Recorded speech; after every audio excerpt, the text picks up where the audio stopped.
All right, ladies and gentlemen, it's showtime.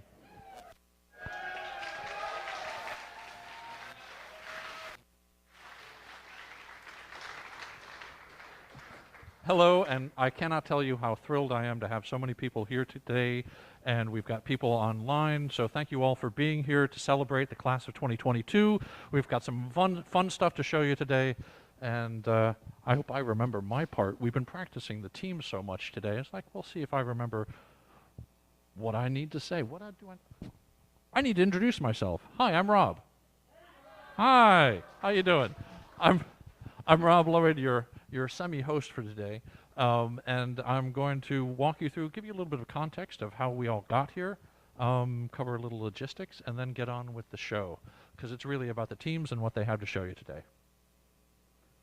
So thank you for being here. I really appreciate it. On behalf of Westfall College and Drexel University and the Department of Digital Media, thank you so much for being here in person and online. We really appreciate your support of the students, of the programs, and thank you so much for that. I had a whole loop of thanks as you all took your seats.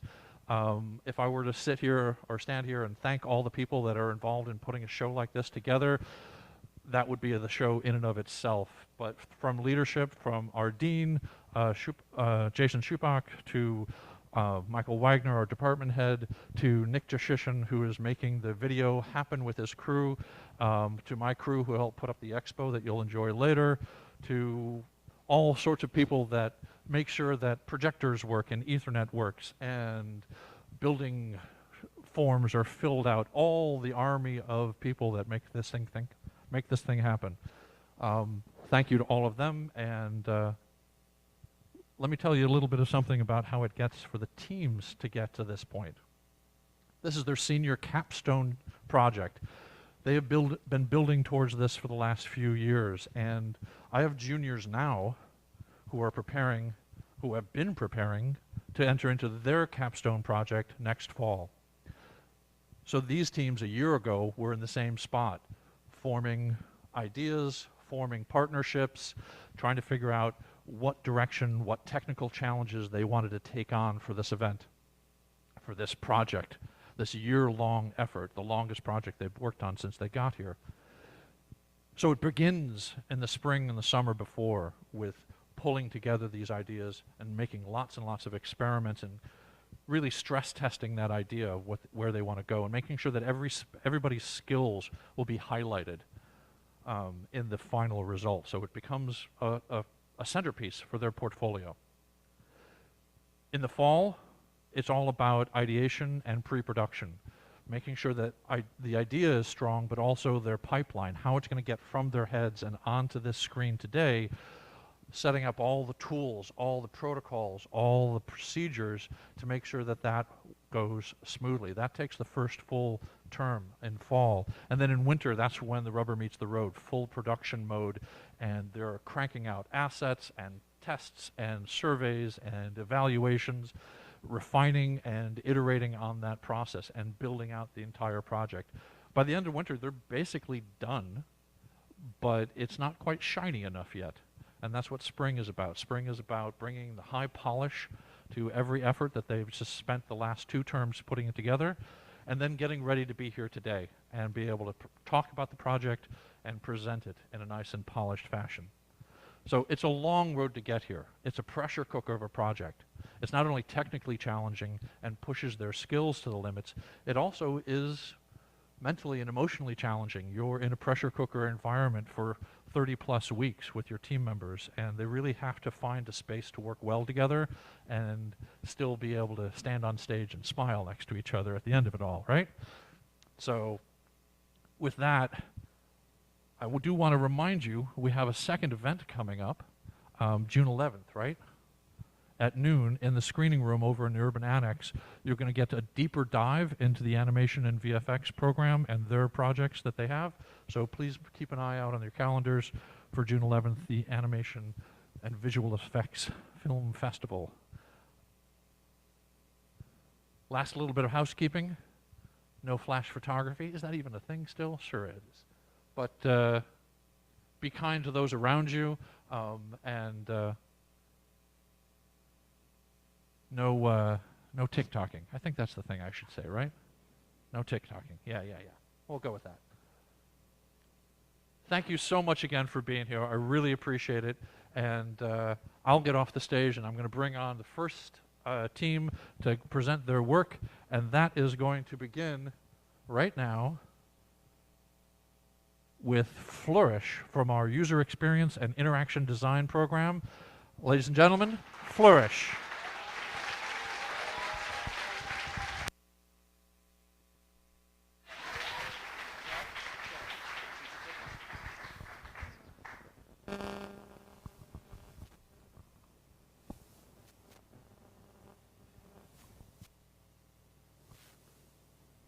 Good afternoon, everyone, and thank you so much for coming to our show today despite the very hot weather, so I really appreciate it. Before we start our presentation, I have 2 questions for you all. Who here have houseplants? Okay. Now, how many of you guys have killed a houseplant or more? Okay, well, fear not. We are Team Flourish, and we have created an app that will help simplify your plant care experience. I'm Doma Sherpa, and I'm the UI designer and project manager of the team. Hi, I'm Gabby Hoover, and I'm the UX designer and product designer for our team. Hi, I'm Ving Wing, and I'm the UX designer and UX copywriter.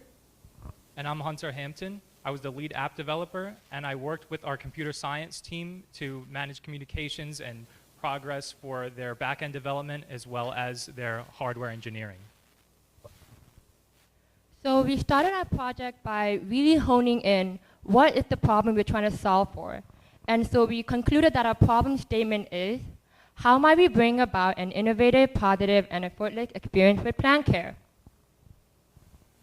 We approach our project through a user-centric design thinking process where we empathize with our users and conducted user research to drive our design decisions, and then iterated and tested them several times to deliver a high-fidelity prototype. So, to get to the root of the problem we were trying to solve, we started by talking to over 300 plant owners. Our goal was to put ourselves in our users' shoes, understanding their pain points.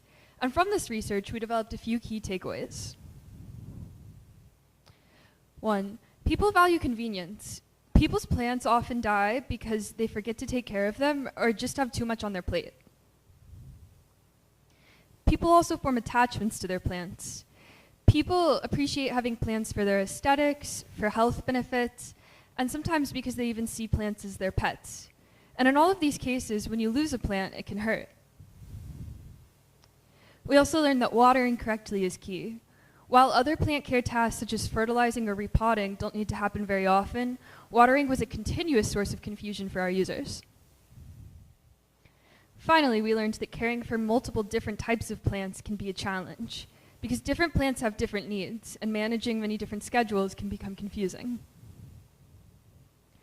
So our solution is Flourish, an app that provides care recommendations for your plants, paired with a sensor device that detects the plant's soil moisture, sunlight, temperature, and the humidity.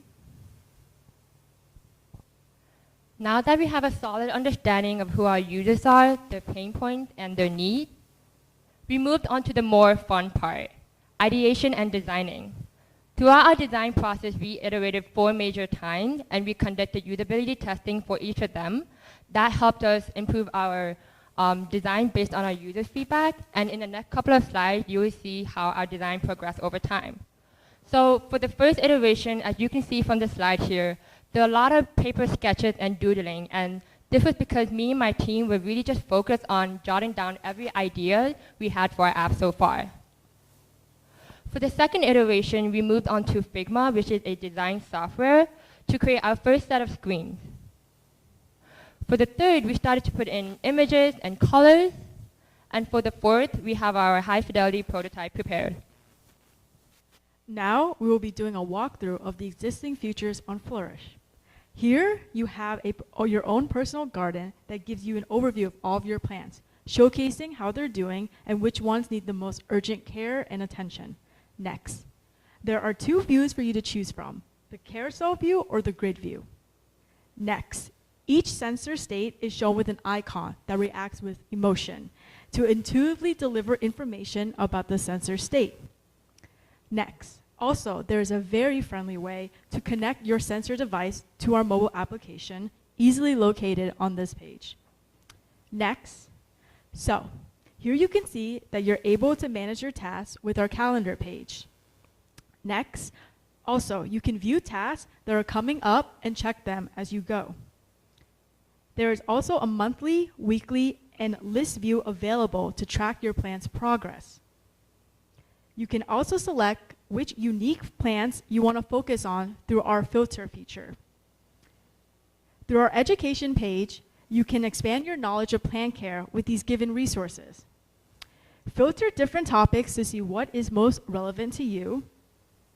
Flourish has quick tutorials and in-depth learning courses available to expand your plant care knowledge over time. With tips of the day, you can learn something new at a glance and keep informed. Finally, earn achievements and badges to motivate you through your plant care journey and complete more missions to collect badges as you progress. You level up your profile when completing such tasks and exploring new plants, and claim your rewards quickly and easily as you earn them. As for app development, this was done in an agile method. First, we started off with the core functionality of Flourish that we knew we wouldn't change and we could make much prettier later on. With each design phase or fidelity provided by our UI designers, more features were added to the app, tested, and improved upon in further fidelities. And that agile cycle continued throughout all the 9 months. Next slide. We built the app in React Native. This is a framework that allows us to build a cross-platform app for both iOS and Android, but only need to maintain one single code base. It was coded in JavaScript, a convenient language that we had learned throughout our UXID courses, and decorated with TypeScript to be stronger and more maintainable. Obviously, we couldn't have made it here from scratch, so our repository in total includes 48 independent libraries to bring us Flourish. With all these technologies used and using the agile method, we were able to create a cross-platform app in just 9 months. Now that you know what Flourish can do, let's see it in action. This is Emma, a young professional who works as a marketing analyst. She recently found her love for plants and is now a plant mom. But due to her busy life, Emma finds plant care pretty difficult. But it doesn't have to be. Introducing Flourish, the app that makes plant care easy. Here's how it works. You place the sensor device into your plant's soil. This will retrieve real-time data about your plant's health. Then, you connect it to the app through Bluetooth. Identify your plant, name it, and done! Now you have real-time data for the soil moisture, sunlight, temperature, and humidity of your plant. These icons immediately tell you the health status of your plant and what area it needs attention in. Flourish also has a variety of features to enhance your plant care experience, such as the calendar page to manage your plant care duties, the education page with articles and video tutorials, and a gamified experience where you earn points throughout your plant care journey. With many plants to care for in her busy life, if a plant requires attention, Emma knows exactly what to do so she can truly enjoy plant care as a hobby and not a chore. Flourish, plant care made easy.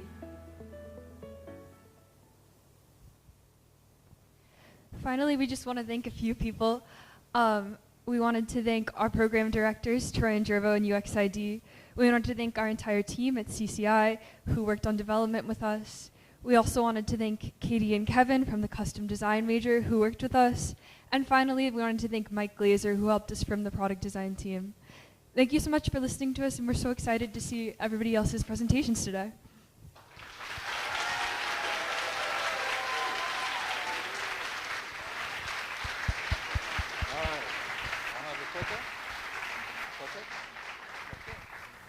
All right. Well done. The clicker's way over there. I need the clicker.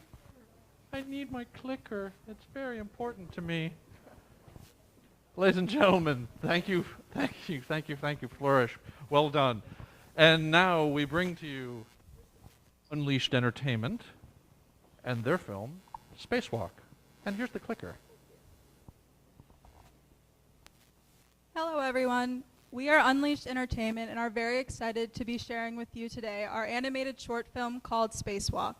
It is about a dog named Laika who journeys through space, and along her journey, she learns a valuable lesson. We hope you enjoy our show.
We're going to be in the 50s tonight, the 60s tomorrow, and then hopefully the 70s on the sun Saturday and Sunday.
We hope everyone is watching our film. So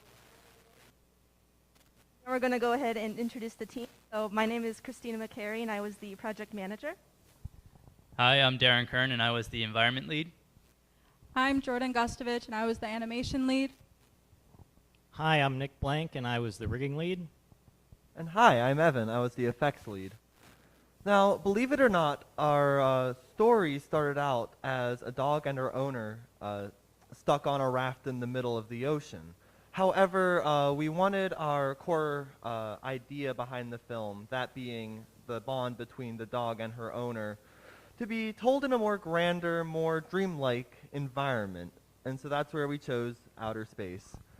From there, we worked with our advisors over the next 6 months to refine our idea. So here you can see some of our earlier storyboards and drawings of concepts that stuck around through our entire production, such as what you see on the bottom, as well as some concepts that were cut from the final animation. So as an example, in version 1, Laika, our dog, actually gets hit by an asteroid, knocked unconscious, and then sent to a different part of space, which you can see on the top left and top middle panels. This version also had a different ending for our climax, one where the owner actually doesn't die and wakes up as she pounds on his chest, which you could see on the top right. Ultimately, though, we decided to change that so that the reunion between our two characters in the real world would be more impactful. And this is our main character. We designed her based on one of the first dogs in space, a stray dog named Laika. She was the sole occupant of the Soviet ship Sputnik 2 and was the first dog to orbit the Earth. When it comes to personality, we decided to give her impulsive puppy-like qualities while also showing intelligence in the decisions that she makes. And this is the owner. While he's not the main character, he is what drives Laika's motivations and serves to complete her character arc. This is our space environment. We decided to place our characters into the middle of an asteroid field in order to create a dynamic environment, but also pose as an obstacle for our characters, and also help Laika as she journeyed through the field and to eventually be reunited with her owner. The spaceship was inspired by retro comics and TV shows about space. This source material was also our inspiration towards our character spacesuit design. For the real-world interior-exterior, we went with the 1969 aesthetic, where much of our inspiration was from the Apollo 11 space mission that was also launched during that time.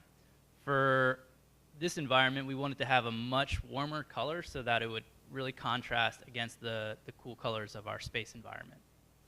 And one of the most important things we considered when designing these two environments was how we were going to relate Laika's home environment to her dream environment. And one of the most notable ways we did this was with the design of the spaceship and the house, which you can see in the top right of the screen. Both of them are similar in structure. They have the same exact door, and also the wing of the spaceship is resembled in the front porch of the house as the support beam. And another aspect we took into consideration was the color palette of each. And also the spaceship appears as Laika's chew toy, which is laying beside her when she wakes up. All right, so one of the biggest challenges of this production was, of course, actually having our dog, Laika, have fur on her body. So none of us have ever done, before this project, anything regarding digital grooming. So it was a lot to learn and a lot of trial and error to get right. As you can see, the top right is our first iteration of this dog, which our group has so graciously named Towel Dog, as you can see, because he kind of looks like a towel. And then we see in the bottom right, it's actually the opposite, where Laika's fur was too thin and it didn't match up with our original animated geometry. And so then, in one late night in early March, after months of trial and error and bouncing ideas off of each other and our advisors, we finally got to a breakthrough, which you see in the fur on the right, which is what you see in the final film. All right, thank you all for watching. We hope you enjoyed.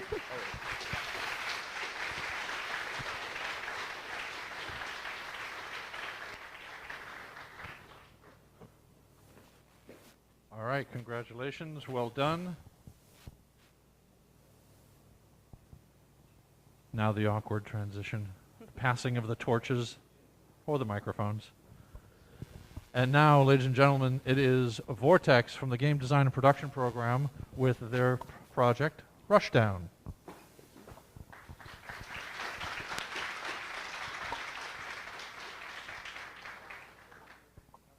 Hello, everyone. Thank you for coming today.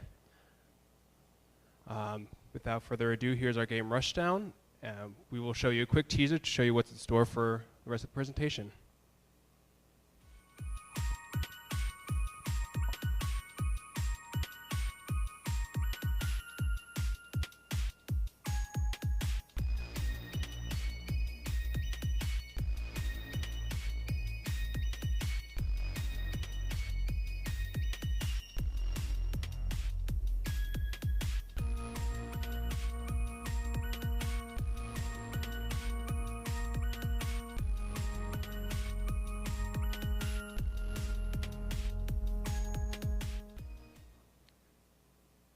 And without further ado, here's the team. I am Diego Verona, the game and level designer. Hi, I'm Ravi Patel. I was one of the 3D generalists as well as an animator for the project. Hi, I'm Jay Walla. I was one of the character and general artists for the team.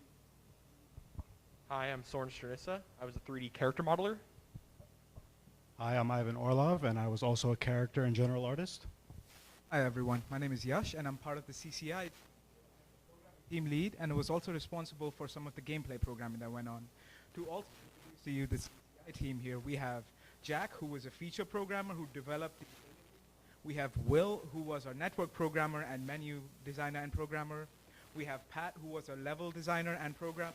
We have Mike, who was our movement system designer and programmer, along with some of the gameplay programming. And of course, this game would not be possible without the help of our advisors, Dan, Rob, and Tony, as well as our 2 volunteer juniors, Shane and Tyler. So, what is Rushdown? Rushdown is a game of freeze tag set in the far future that you can play with your friends. Score points on offense by tagging other players, or score points on defense by making sure everyone on your team stays untagged. When first creating this game, we knew we had a large array of talented concept artists, and so that gave us the flexibility to create these 3 characters that you see right here. Each of them has their own unique play style and distinct visuals, and we knew that with the game's theme being set in the far future, it really allowed our concept artists to run wild. So here's Issa, who was the first character we made, and her whole design is based around her ice wall ability.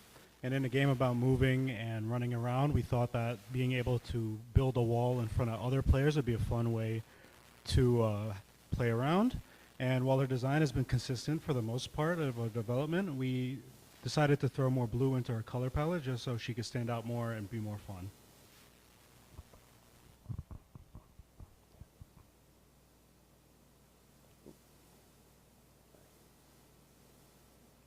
I'll go back one slide. It should be going back. There we go. All right, so this is our second character, Esprit, who is our ghostly trickster character. As you can see, her design philosophy was a little bit different than the rest of our cast.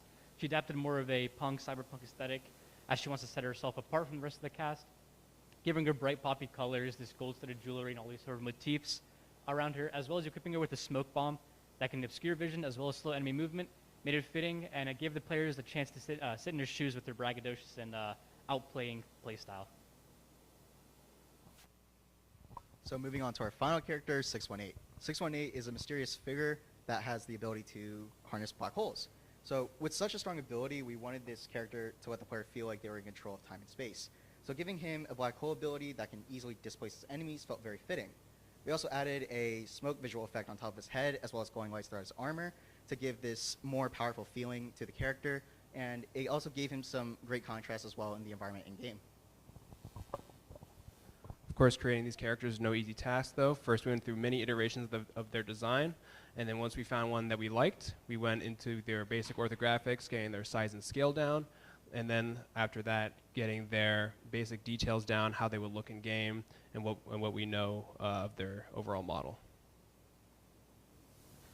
The iteration process doesn't stop at the design phase. It also goes on to the creation phase of the 3D models. As you can see here, the image on the left, this is the original model of Issa.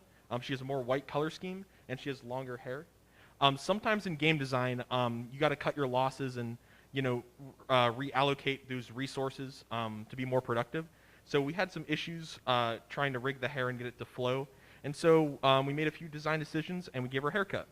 And on top of that, she had some visibility issues, like players spotting her around the map. So we gave her more bright blue colors on the top half of her torso. So now we know what the players look like. How are they going to move within the arena itself? We knew that at the very beginning we wanted the movement system to be easy to use but have enough depth that the player can use it as their own sandbox, picking and choosing what movement abilities they want to use at any given moment. So that brings us to where we are, where our main movement abilities are dashing, wall running, sliding, and of course jumping. That did mean, though, that some of the earlier concepts we had for movements, such as wall climbing and vaulting, did not make it into the final game because they were not as intuitive to newer players, which blocked our initial goal of making the game easy to pick up. But that did allow us to focus more of our development process into making the already existing movement system more easy to use. And of course, if you can move cool, you gotta look cool while doing so, and that's where the animations play a bigger part in the game. At first, we had a very rigid animation tree, which would break very easily if anyone did anything out of the ordinary, which worked for alpha, but we soon learned that if players are going to be moving around a lot, we need the blend tree, we need the animation tree to be more flexible, and that's where we thought of doing a blend tree. Blend tree basically allows us to have a very smooth transition from walking to running, and with the game being all about running, it kind of needs to be perfect. So in the end, we decided to take our rigid animation tree that was snappy for some of the more eccentric movements, such as wall running, and put it together with our blend tree for our walk to run, and it brings us to where we are today. And of course, the arena itself, we knew we wanted a big centerpiece for the arena, and that would allow us in the design process to not only build around it, but also to help players center themselves in the arena. Just by looking around, it would be very easy to get their bearings. And we also knew that we wanted to have different height elevations in the map, such as the top layer being mostly focused around wall running, while the bottom layer of the map is more focused on dodging and weaving through obstacles. And so we settled on the idea of having a 3-layered cake in the center of the map, each layer kind of being set to a certain height. And within that, we really allowed ourselves to get in the player's shoes and figure out different paths through the level and allow them to traverse the map very quickly. So when designing our levels, we didn't want to impact the gameplay and overall momentum of our players, so we designed everything based off the level design. And our initial design had this white and yellow color scheme, which was very clean and allowed people to easily see where they can move. However, as we went through this design process, we realized that we could make the scene more colorful and more fun just by adding different colors and lighting schemes. And we have this modular aesthetic, which allows us to switch pieces in and out without it seeming too weird. And it gives this impression that the map would change as these games finish. And last but certainly not least, our main goal of the game is to be able to play with your friends. Especially now during this uncertain time, we wanted a way to not only test the game remotely during development, but also allow players to play remotely as well. And our main network programmer, Will, definitely went all hands on deck for this project. Definitely going through a couple of trial by fires within figuring out how to get players playing together and such, and making sure the information is consistent for all players playing the game. But we think that hard work is definitely worth it and create some amazing experiences that you will see very shortly.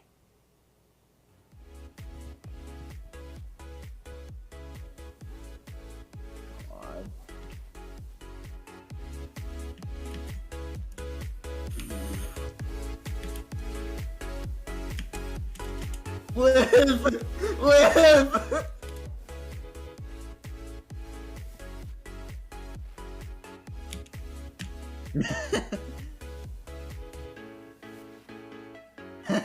You're cutting way too close. That worked.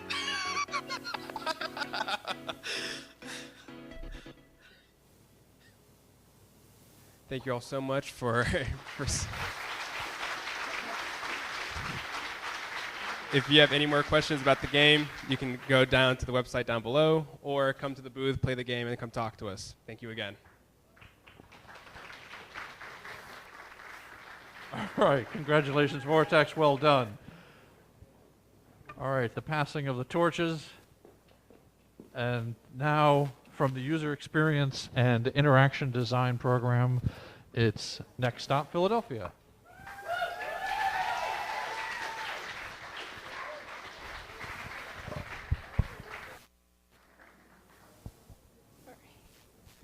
All right, good afternoon, everyone. Thank you so much for coming today.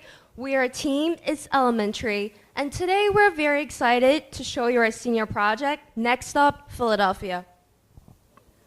But first, we'd love to briefly introduce ourselves. My name's Becky Liu. I'm the project manager. I'm Ziad Karami. I'm the art lead and 3D artist. Hi, I'm Michaela Lissi, and I'm the UI designer and 2D animator.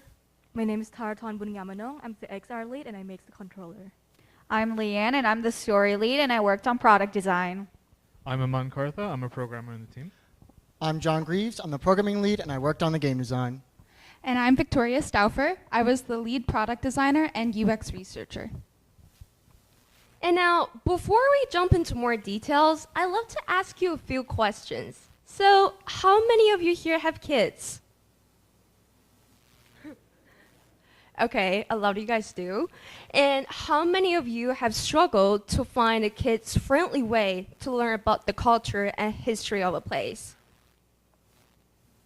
I see a couple hands still. So just like those who raised their hands, we noticed that it can be difficult sometimes for kids to understand and learn about the history and cultural background of the city. And that's why, with our project Next Up Philadelphia, we designed an exhibit that brought the history and culture of the city of Philadelphia to children. At our exhibit, kids can engage with educational games, crafts, and activities that let them experience the culture and history of our city in an age-appropriate and exciting way. The first step in our process was to define our idea with user research. We developed a user survey that helped us recruit highly qualified experts who volunteered to participate in our user interviews. This research helped us determine the best approach when designing an educational exhibit for children.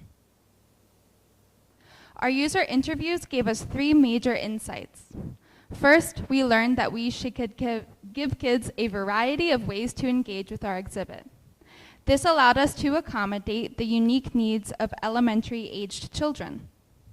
Our research also revealed that we needed learning objectives. For each of our 4 stations, we determined a goal and made design decisions that worked to achieve them. Finally, we learned that it would be most effective to use story and conflict to motivate our visitors to complete the entire exhibit.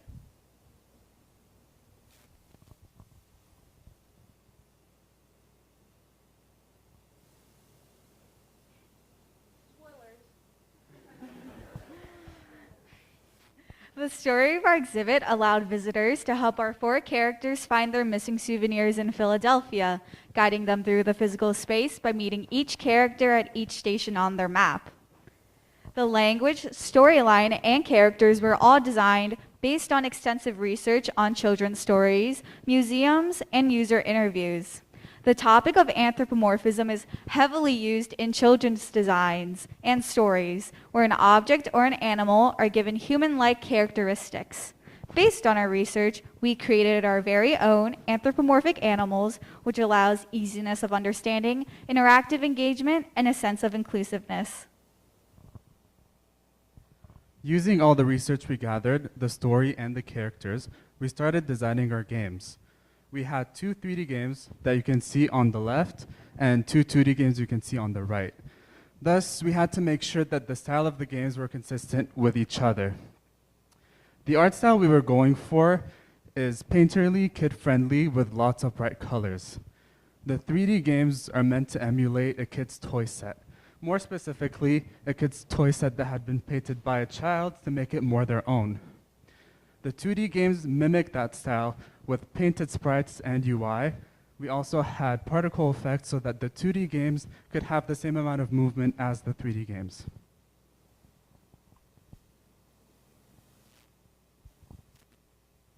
So based on the overall art style, we wanted to incorporate this throughout all of our stations and exhibit to stay consistent with our image. And since we're targeting our exhibit towards a younger audience, as well, I apologize. We use very bright and vivid colors, as well as painted and loose hand-drawn shapes, which is shown in the imagery you see here. And by incorporating this in the overall art style, we've created a kid-friendly interface that makes kids feel comfortable engaging and interacting with our exhibit. The product design team brought our exhibit to life. We combined our digital and physical design skills to create a space that was 100% original. We built installations, painted murals, and designed every piece of our exhibit with our branding in mind. With this, we were able to create a cohesive experience. And now, let's take a closer look at our stations. The first station is the Philadelphia Museum of Art, where visitors learn about the principles of art, such as shapes, colors, and patterns. Here, visitors were able to decorate their very own postcards with a variety of different mediums, and were able to hang it up in our gallery. As for the digital game, we used Unity to make a puzzle game that would test and enhance the players' pattern recognition skills. Players will need to find various pieces found in the real-life Museum of Art. Then players will need to move these pieces via touch to the correct corresponding canvas in order to rebuild each piece of art. This game was played on the ViewSonic touchscreen TV, which allows for multiple players to play at once and for the players to become immersed in both the game and the station. The second station is the Liberty Bell, where visitors learned about how the bell was rebuilt. Here, the craft was inspired by an activity that we found when researching in-person events. The craft, to make it our own, we cut out Liberty Bells, used popsicle sticks and paper fasteners to create a craft that shows the bell breaking. For the digital side of this station, we wanted to walk the player through the process of recasting the bell. So to help with that, we created custom controllers. The game is split into 2 mini-games. First, the player must strike a sensor at the right time in order to stack up a mold. Then they move on to a second mini-game, where it's sort of a balancing game where they need to keep the temperature at a certain point in order to melt the metal. At Reading Terminal Market, we wanted visitors to discover the many cultures of Philadelphia through their food. This playground-style game challenged visitors to match different foods to the correct cultural categories. This is the digital side of the Reading Terminal Market Station, whose goal was for players to be able to distinguish which dishes belong to which cuisine. The player is tasked with finding 3 different dishes spread across multiple stalls, and when found, must grab them with their hands. The last and final station is our Chinatown station, where visitors learned about the ancient story behind the Chinese Lantern Festival. Here, visitors were able to make their very own customized Chinese lantern to hang up in our exhibit or to just take home. With our digital game, we want to give the visitor a glimpse of what it's like to be a part of the Lantern Festival. Our game was inspired by Flappy Bird, but instead of one player, 2 players would have to work together to navigate to the finish line. One person would control the head, while the other one controlled the tail. Our game was developed in Unity, and we used Arduino featherboards to build kids-friendly controllers that give hand-on textiles experience. And now, we love to show you this short video of our final exhibit day.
Thank you. In the end, our exhibit was quite successful. We had 60 visitors, with 98% working through the entire exhibit and completing their map. Our learning objectives were met with above average scores, ranging from 72 to 87%, and we had an overall satisfaction rating of 4.8 out of 5. I am pleased to say that we achieved our goal of immersing our visitors in our fun-filled exhibit, Next Stop Philadelphia. Let's But not least, we want to give some special thanks to our generous donors for helping us make this project come together. We also want to thank all our supporters and contributors who've been helping us throughout the terms. We want to thank our lovely volunteers and all our playtesters for giving us valuable feedback. And finally, thank all of you for joining us today. We hope you enjoyed our presentation. Have a wonderful afternoon, and we'll see you at the Expo.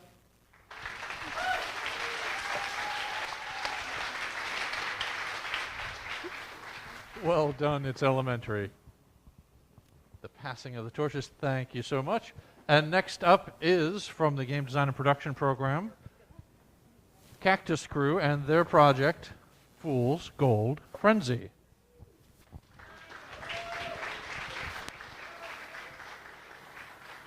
All right, thank you, everybody. As Rob introduced us, we are Fool's Gold Frenzy. We are a team of game design and animation mixed students here to present our game project, Fool's Gold Frenzy. But just before we get into that, I want to go ahead and take this opportunity to introduce the team a little bit and talk a little bit about our backgrounds and roles on the team. Kai was not able to join us today in person, but through the magic of pre-recorded audio, she is able to do so. My name is Kai Snowden. I'm one of the artists on the team, and I worked on models, texturing, and sound effects. My name is David Ramaka, and I worked on rigging and also asset integration. My name is Robert Battle, and I was a general 2D artist. My name is Master Cipriano. I was a 3D artist and texture designer. Additionally, this game would not have been possible without our friends at the CCI program, Amir, David, Isaiah, Jeannie, Atticus, and Dylan. Finally, my name is Rob Kaufman. I was project lead for Fool's Gold Frenzy. And without further ado, we are proud to present our game, Fool's Gold Frenzy.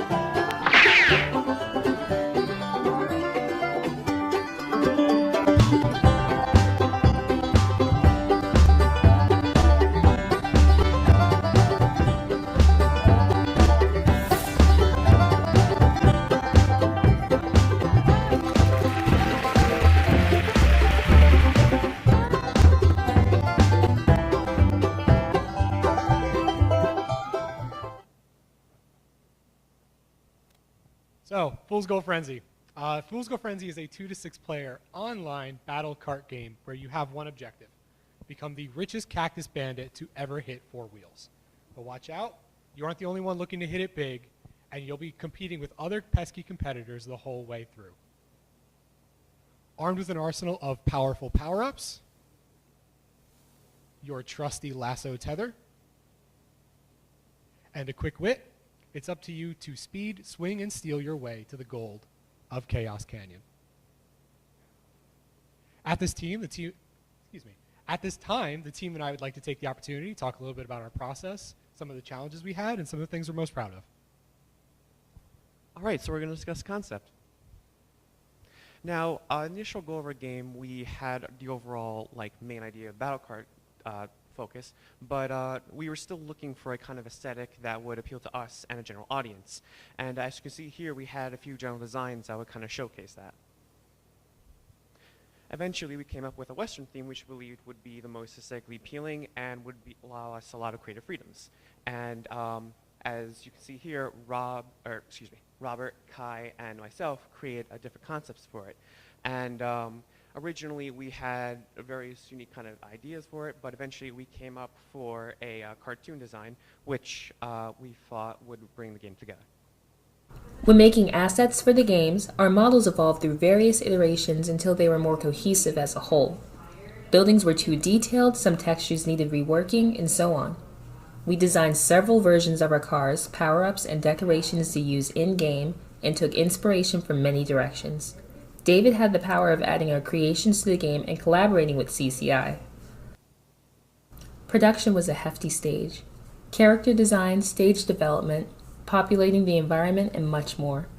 Matthew carried the weight of designing our final power-up models. I focused my energy on car and building design, and Robert cracked down on character models for our players. Rob overlooked the team to ensure production went smoothly. It was decided pretty early on that I was going to manually rig the characters, and that myself and Robert were going to do the animations. The first rig that was completed was the car, and then the only other character after that that needed to be rigged and completed was the Cactus character. I worked on the turning animations for the Cactus character, and Robert did the animations for the player throwing out power-ups. My other role in the project was asset integration, which is what I spent most of my time on in the project. This took a lot of communication with both the CCI and art side, as I needed to make sure I was taking everyone's assets and integrating them in a way that realized the team's full vision. This also was very iterative work, as each week I would be taking in new or updated models and adding them into the build, as well as making updates to things such as power-up placements and colliders to make sure that the team's vision was being fully realized. So when our team was coming together, we weren't able to look for people who were going to fill specific roles such as concept artists and UI artists. Instead, we came together under the idea of the game that we wanted to make. But because of this, there were some roles that were left unchecked, and people ended up having to take roles that they hadn't planned on. But we were able to quickly adapt and help each other out along the way, and that made the process relatively smooth. And on this slide is some of the range of the work that I did. Which brings us to polish. This is where we started adding sound effects and new visual effects on top of refining what we had already built. We wanted a goofy, cartoonish feel to our game, and what else could add that but graphics? Adding vignettes to our power-ups allows a player to know what they got hit by and when. Our wonderful CCI team implemented Toon Shader to make everything really pop in the game. So the overall goal of our game itself was to really bring people into the world of our game and gradually really make it alive. And as we progressed and updated the game, we were able to achieve that and kind of bring it out overall into the Western theme that you see now, Full Skull Frenzy.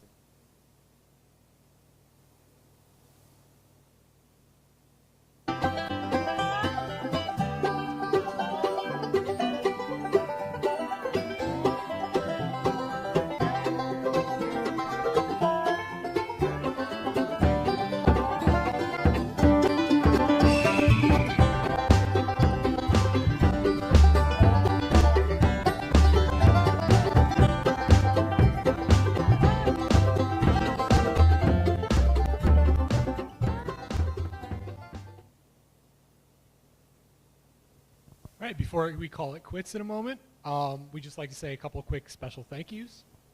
Thank you to the Westfall faculty who made this entirely possible. The groundwork for the game was built on your blood, sweat, and tears. So thank you, Tony, Robert, and Dan. Additionally, thank you to members of the audience for coming out today and showing your support. It means a lot to us. And if you'd like to play the game for yourself and find out more, you can either find us at the bright orange table right outside in the Expo, can't miss us, or find us at bit.ly/the Cactus Crew for game updates and the executable. Thank you. All right. Well done, Cactus Crew. And if you needed evidence of what this project does to a person, there was a picture of me that it was before this project. This is how it's going now. All right, we have coming up to the stage, on stage right now from the Wild West. We are now going into the deep space with Orbital. Great, thank you very much, Rob. Really appreciate it. Hello, everybody. We are Orbital. So today, first of all, thank you very much for being here. I know it's very exciting to sit through another senior presentation. We are Orbital. Before we begin, I just want to see a quick show of hands. Who here felt isolated during the pandemic? Now, this could be a momentary feeling or one that lasted a while. Well, how about that? The pandemic isolated people. Surprise, right?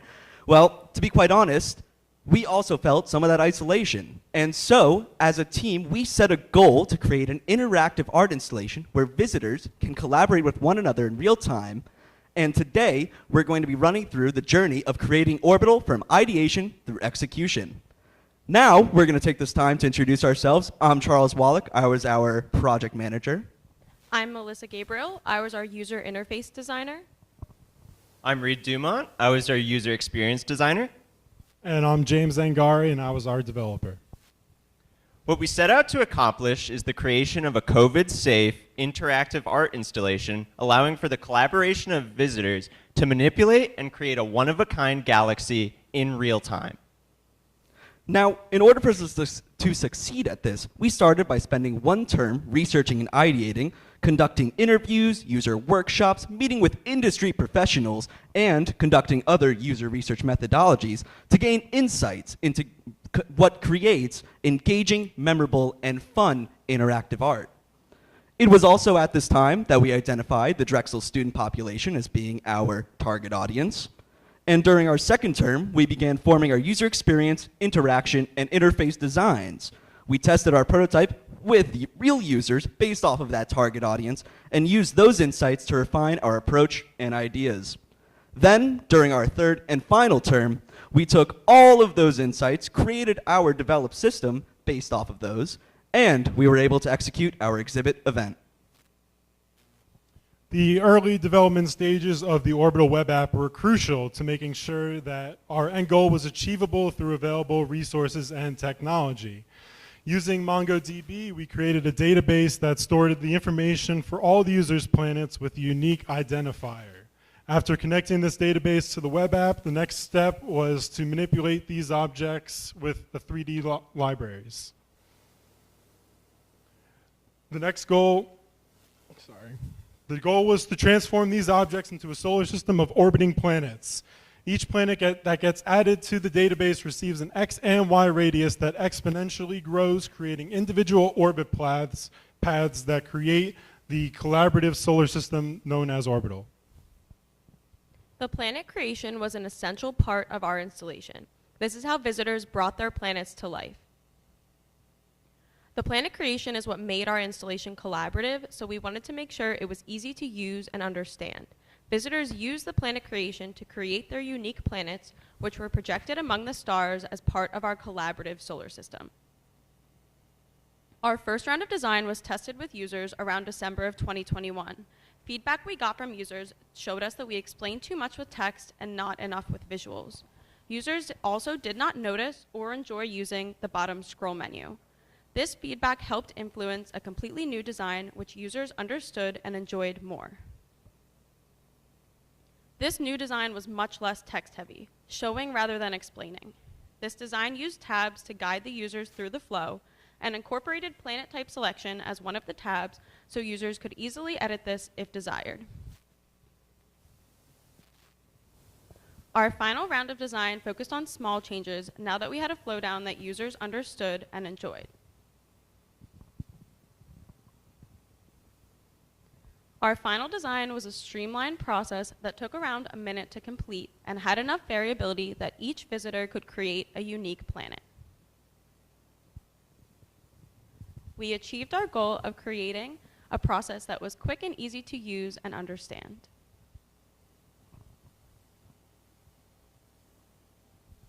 The Mission Control Center was intended to showcase the last planet added, as well as all of its relevant information, as well as the total number of planets discovered in the galaxy, as well as the breakdown per planet type. This quickly became the main attraction of our exhibit. Users loved seeing their planets get added in real time in front of them, and this aspect gamified our exhibit and increased user retention. The Planet Codex stored the data for each planet created during the installation. Visitors used the joystick to scroll through the codex and view each planet created. The event was held in the Westfall lobby of Drexel. We mocked up multiple layouts, including this 3D mock-up of our final setup. We made use of Westfall's large lobby monitor for the mission control screen, while the Galaxy Codex and observation screens were set up with our own equipment. We did the 3D mock-ups in order to make sure that we were making the best use of the space given to us possible, while also allowing for faster setup and takedown on the actual event date. Please take a look at this brief video showcasing the Orbital event to you all.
Lastly, we'd like to thank the faculty and volunteers that helped us put on the event, and we'd also like to thank you for your time. Please visit us at the Expo to learn more. All right. Well done, Orbital. All right, congratulations. Orbital is from our user experience and interaction design program, and now from our animation and visual effects program, Pixels in Motion and their film, Rerouted.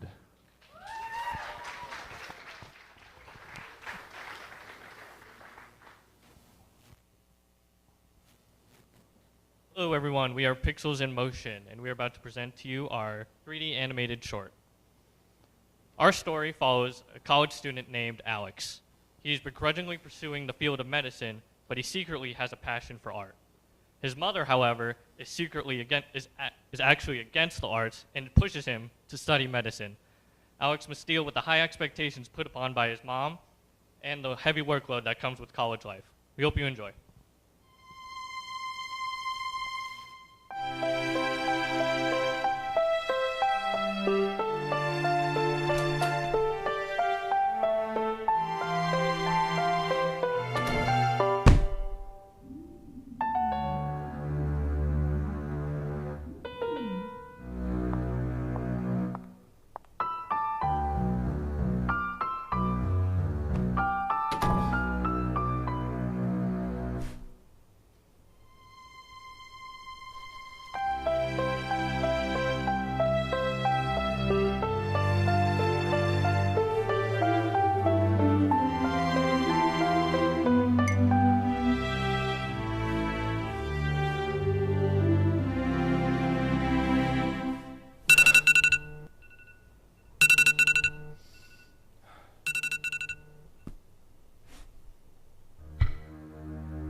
I'm Tyrone Bullock Jr., lead animator. I'm Kim Doe, focused on VFX and compositing. I'm Sarah Foisey, and I focused on animation. I'm Jeff Nelson, and I focused on audio. I'm Chase Levine, and my focus was on environment creation. I'm Caleb Tompkins, and my focus was on rigging. And I'm Tyler Singson, and my focus was lighting. And our character artist, Marlena Dougherty, couldn't make it today. And we're Pixels in Motion. So for our story, we went through a quite long journey with our story. At first, we wanted to discuss the struggles of virtual education during COVID, and we wanted to focus on Alex as well and his passion for the arts. But then we later pivoted to Alex focusing on his relationship with his mother and the problems that he had with his mother and how he overcame his problem with that conflict, and later on basically wanting to stand up for himself and become his own person, and decided to go to the art show and become an artist himself. So what we thought presenting our story to our advisors was going to look like was something like this, but it turned out a lot like this. Meaning we had a lot of revisions that we had to do. You just heard about the big pivot that we had from being about COVID to being about his relationship with his mom. And we reorganized a lot of things in order to get it to flow better, but thankfully it worked out. Part of our iterative process for creating this story was filming in a live-action animatic. Typically an animatic is drawn out, but we wanted to use the live-action work in order to play with different camera angles, and it helped us to figure out different points of our story a little bit faster. But what we didn't account for was people who were seeing this for the first time who were advising us not being able to understand everything because of the visuals. But we did make a drawn animatic from our storyboard afterward that was pretty clear, thankfully.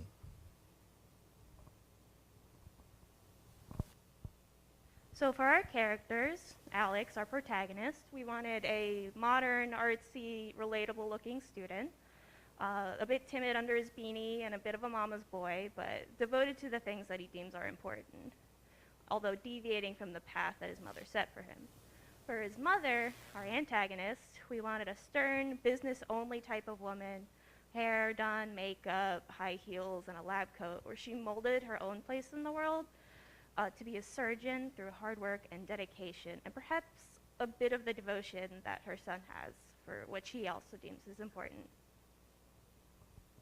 So for environment creation, it was sort of an interesting process of essentially going 2 years in COVID and coming back to our college campus and being able to see a lot of different references, particularly for the lecture hall and the dorm rooms, which were mainly the LeBeau Hall lecture halls and a lot of the Drexel housing, respectively. Making the asset creation list didn't prove to be too difficult. It was mainly just a very creatively involved process of getting our references from Philadelphia and the Drexel area.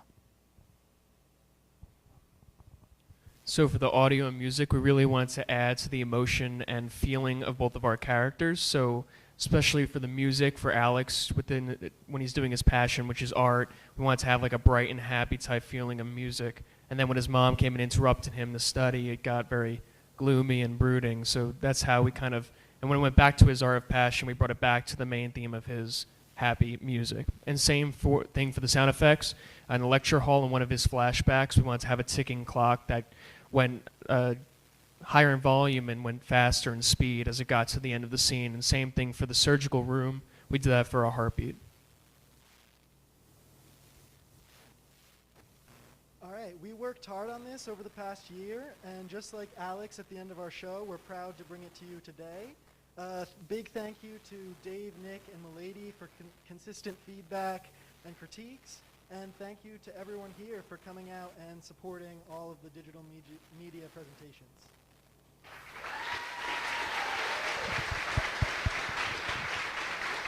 All right, congratulations. Well done, Pixels in Motion. The passing of the torches. And that brings us to an incredible project through the user experience and interaction design program with the Academy of Natural Sciences. It's Dioramas of the Future. Hi, everyone. Thank you so much for being here today. We're Dioramas of the Future. I'm Devin Taylor, and I worked as a UX researcher on this project. And I'm Chelsea James, and I also worked as a UX researcher for this project. At the beginning of last year, the Academy of Natural Sciences offered Westfall an opportunity they call the Museum Innovation Fund. This is a grant program that supports the innovative approaches to all forms of museum learning and engagement. The 5 faculty on this slide represent the interdisciplinary team from multiple programs that collaborated to create this idea, Dioramas of the Future, which augments museum dioramas using virtual reality. This project was approved by the museum, and Chelsea and I were approached to perform UX research to understand how we could transform the current visitor experience. Since working with the Academy, we became well aware of the problem that they are facing. So in order to create a solution to that problem, we decided to hone in on the goals that the ANS wanted to achieve. These goals are to modernize the museum visit, to bring dioramas to life through technology, to enhance the educational learning experience that the museum provides, and to increase visitorship to the museum. We started our initial research by first conducting interviews with the faculty involved in the project. We got many differing ideas, which made it difficult for us to pinpoint exactly how we wanted to execute our designs. We also sent out surveys to get as much data as we can. Our surveys helped us get a better idea of what users wanted to see in a museum and what could be possible for our project. We also sat through project pitches from the product design classes in order to understand their ideation for the museum space. These initial processes provided us with data to reach our users' needs and wants. Based on all of our surveys, we found that 85% of participants seek interactive media exhibits when looking for a fun activity. 72% are moderately to extremely familiar with VR. 57% strongly agree that the use of technology enhances the museum visit. And 42% visit museums to stimulate creativity, escape, or recharge. Here's a short video that takes you through the main features of our web app.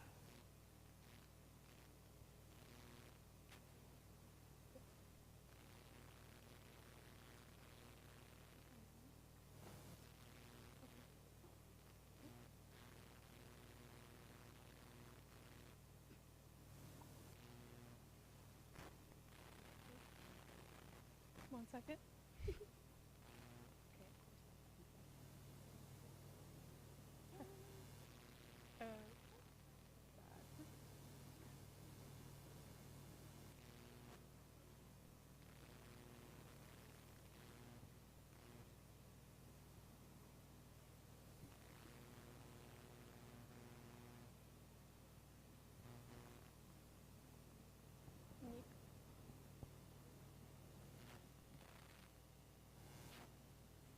Sure.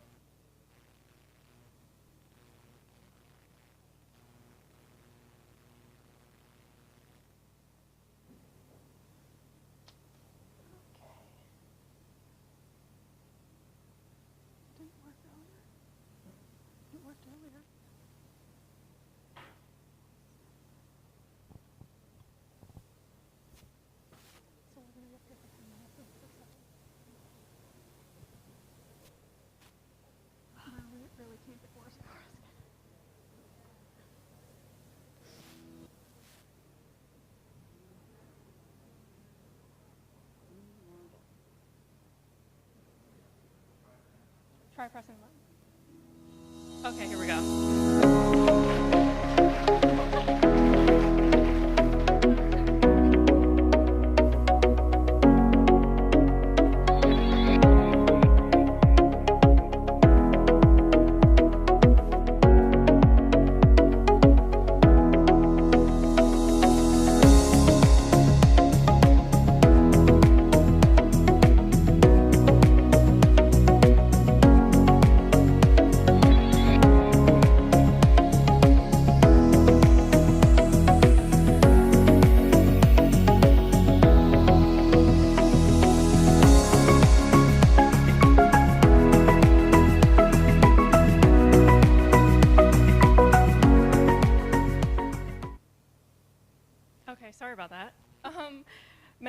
design decisions for this project were based off of our client criteria. For example, this project idea pivoted a few times due to technology costs expending the money within our budget.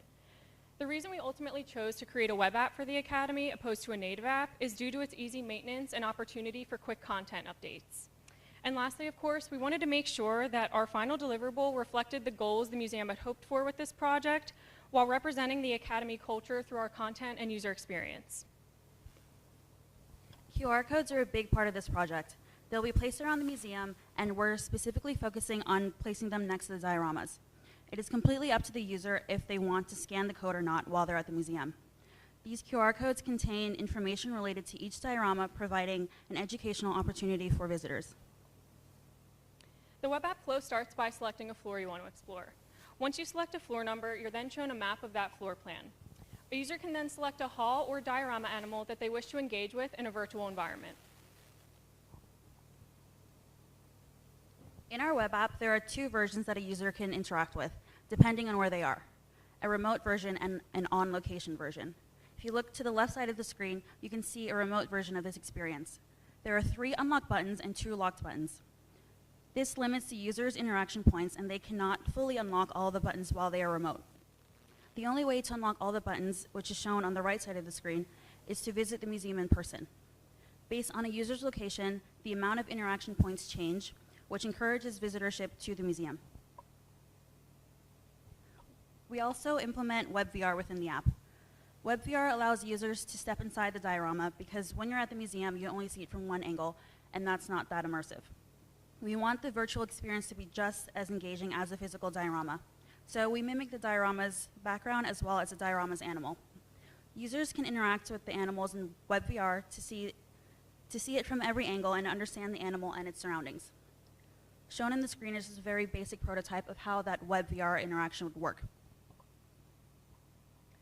This term, we've had meetings with Allison Wright, who's a design research graduate student with a professional background in museum education.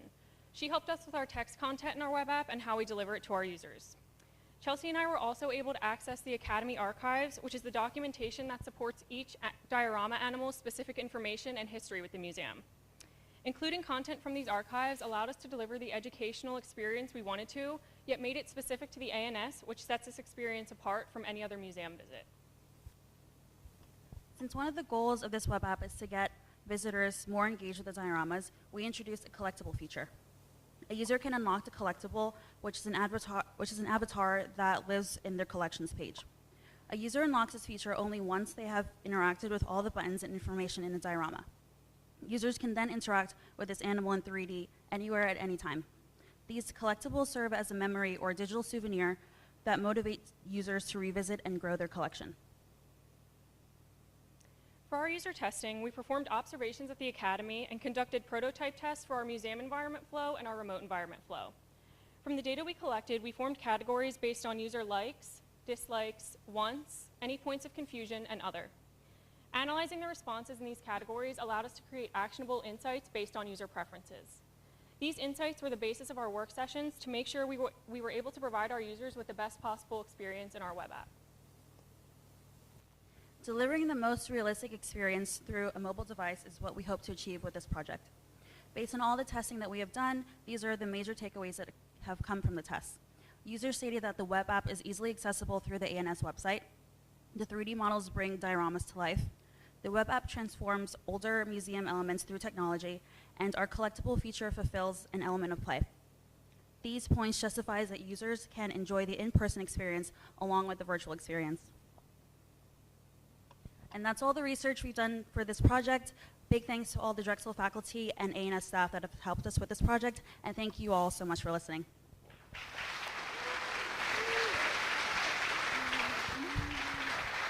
Well done, and thank you, Dioramas of the Future. So pass the torches, and we'll move on to our final team of the day from the Game Design and Production program. We have the Graveyard Shift, I say, Nature's Grave.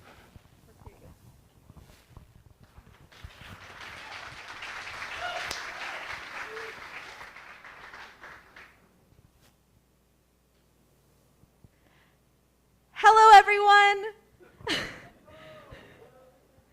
We are here today presenting our game, Nature's Grave, a 2D action game by the Graveyard Shift, a team of 14 students across 5 different majors who have been working tirelessly over the past 9 months to bring you this exciting new game.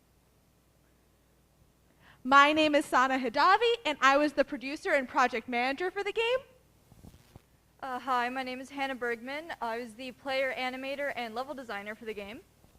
I'm Chris. I was the concept and environment artist as well as an enemy and level designer. I was another enemy designer and also worked on animations. I'm Brittany too, and I am the in-game UI and UX designer. I'm Lillian Raphael. I'm the UI UX designer and website developer. This project would not have been made possible without the amazing work of our programming team from the CCI program. From back-end programming to designing mechanics to bug fixes, this game would not have been made possible without their hard work and dedication. I would also like to thank Caroline Kottmeyer, a senior from the film program, for creating many of our game's sound effects and our trailer.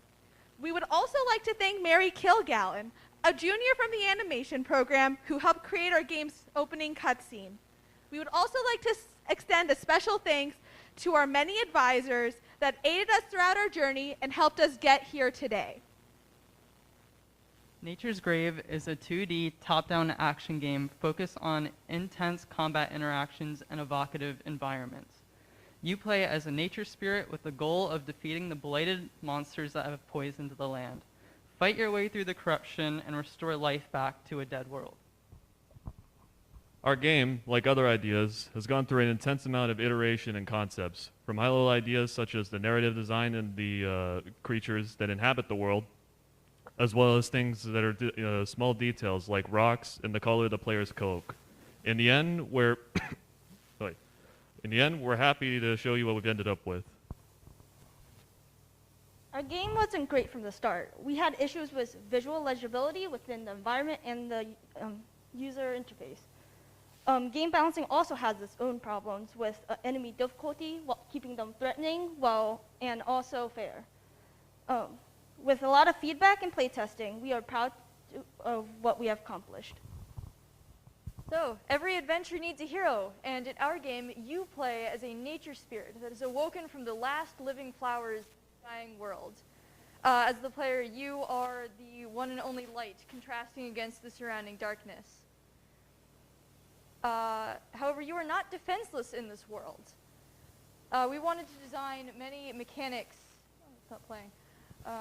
We wanted to design a number of mechanics to let you engage with the world in different ways.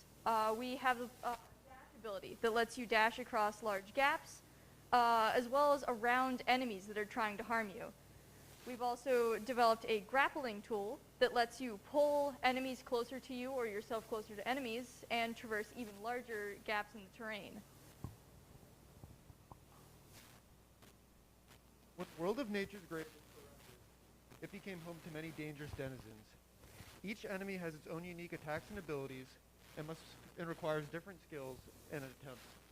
One of the first enemies you encounter are the fast demon flies. Expecting those presenter notes to be bigger. Okay, sorry. All right. Fight our demon flies, speedy and unpredictable parasites that spit out pools of acid that drain the player's health. The best way to deal with these evasive pests is to reel them in close through the grapple for some close. In contrast to the fast but feeble fly, the tongue beast is a hulking monstrosity that uses its tongue and full body weight to trample its prey. This is one example of a creature that has been completely translated from initial concept art to in-game enemy after experimenting with various pipeline types and animation. The carrion crab is another large monster that instead of using swift strikes, it focuses on hunting down the player with its massive claws. This enemy is one of the favorites internally because of its compelling design and use of photos integrated in the concept, which is a stylistic choice in the early concept of the game. Lastly are the lowly bomb lungs. While small and unassuming, these ankle biters will burst in a large radius if the player lets them linger. They're usually spawned in small groups or by the first boss of the game. Speaking on that, we wanted bosses in our game to act as spectacle pieces on top of the usual skill checks of smaller enemies. After going through a bunch of potential candidates, we landed on the Lung Tree as our first, because of his unique way of restricting player movement using his tendrils and spawning smaller enemies to cause havoc in the arena. It also leads as a sort of guide to what the movements are for the last boss of the game. And then speaking on that, for the last boss, we wanted a unique scenario in which the player must use the movement skills to chase him down. After a couple iterations, and because our enemy AI programmer wanted another crab, we ended on that crab octopus. With its tentacles that go full screen, poison that prevents you from attacking, and hands that push you towards the center of the screen, it's a unique solution that shows the best parts of both our level design and enemy design simultaneously. Our game not only focuses on combat, but exploration. Our levels are large with many branching paths. Players are able to discover tablets, clovers, and landmarks. These tablets tell the story of the game, while clovers restore the health of the player due to the corruption. Whether you're explorer, fighter, or something in between, this game is for everyone. Our levels show player progression. With this tutorial, players are learn their abilities as well as test their skills. This is our second level. It has more paths and larger groups of enemies. To finish this level, head towards the Lung Tree. Lastly, the boss arena. It's simple in its design, and as it allows the player to focus at the threat at hand, the crab octopus. You need to defeat the source of corruption to restore life back to the world. And when you do, watch as the world transforms around you. You get to re-experience and re-explore the land now filled with nature. Be the vessel of life and stop the corruption from digging nature's grave.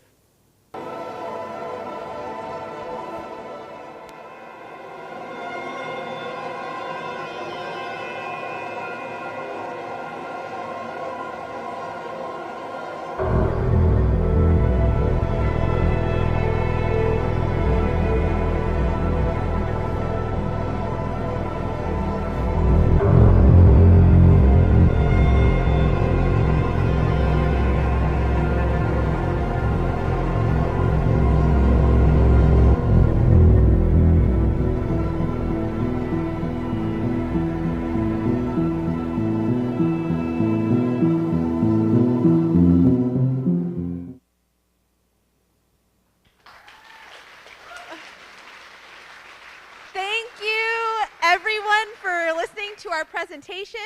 We hope you come check out Nature's Grave at our table outside or download the game from our website at bit.ly/Nature's Grave. Thank you so much. All right, thank you. The graveyard shift brings us home, and at this point, how about a round of applause for all of our teams today? It's an incredible class of 2022. And let's all come down. All the seniors come on down. Let's get all the seniors, all the teams up on stage. Get our big cohort photo. All right, triumphant. You survived and thrived and created incredible projects over the last 9 months. And again, ladies and gentlemen, I present to you the class of 2022. Assemble. All right. All right. Neil, use the steps. Use all the space. Let's get it. Remember, tall people in the back. Less tall people. Height challenged people might come down and let's use the steps. All right, excellent, excellent. Rod, you at the ready? Rod's at the ready. All right. Go ahead. All right. If you can't see Rod, then he can't see you. So make sure you can see Rod. All right. What happened? Aww. We'll paste them in later. Here. Trace on mine later. This is the class of 2022. Okay. I want to do one last thing. How many faculty and staff from Drexel do we have? How many faculty do we have? Come on down. Let's get a shot with the faculty in it. Tony, I see you up there. Come on. Come on, we got some bodies here. You put the heavy lifting in too. Dave definitely has to stand in the back. All right. All right. Now, Rod, one last time.